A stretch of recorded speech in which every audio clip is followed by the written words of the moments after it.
Recognize Representative Baird for 5 minutes. Thank you, Mr. Chair, and thank you, Mr. Secretary, for being here. We do appreciate the research funding that you mentioned in your initial comments.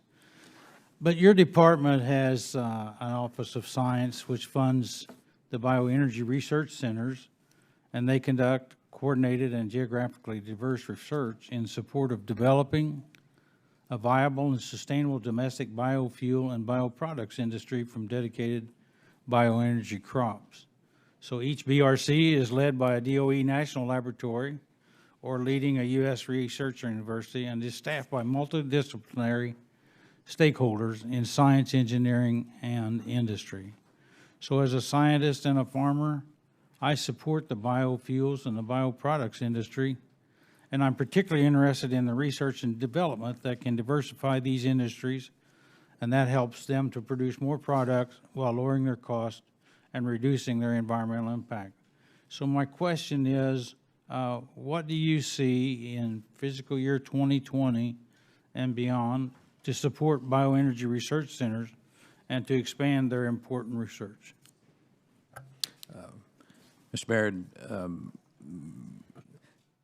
we are very supportive of these bioenergy research centers, and each of them are led by a DOE lab or a top university, and sometimes even in partnership.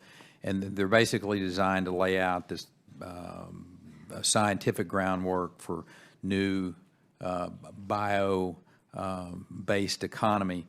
And well, I'll give you an example of maybe some in your districts. The following centers were selected based on a open competition.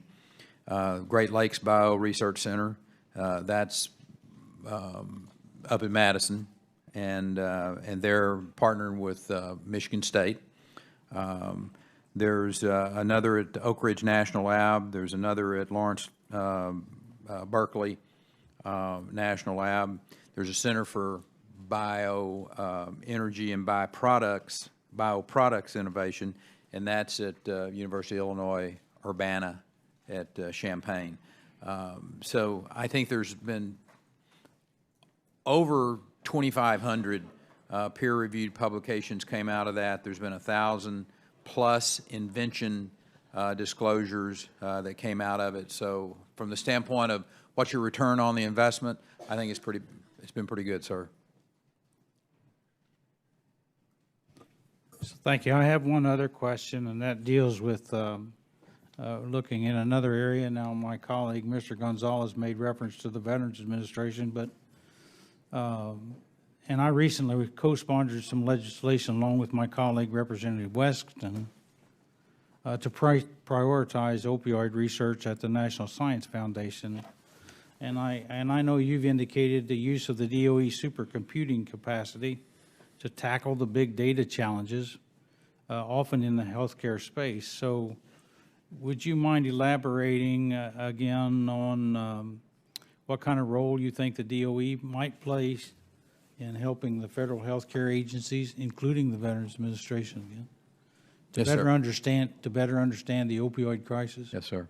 The good news is we're making some good progress. Mr. Walls, back probably mid-2000s, 06, 07, when the war on terror was really one of its apexes.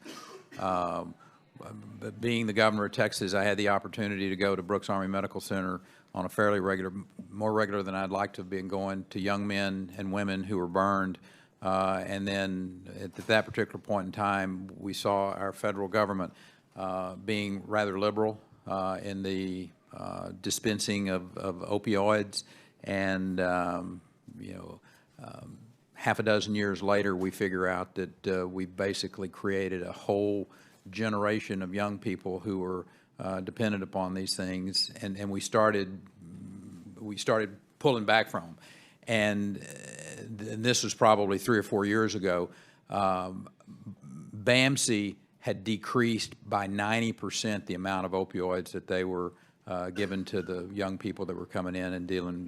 They were coming up with some different ways to deal with it.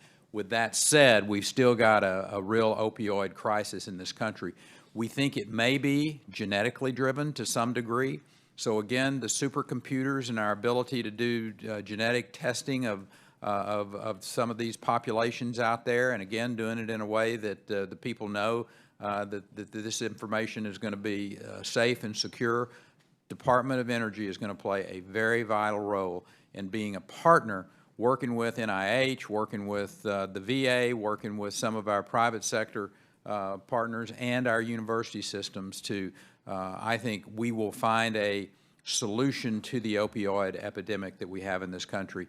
And this will happen, my projection is this will happen sooner rather than later. Thank you, and I yield back. Thank you very much, Dr. Foster.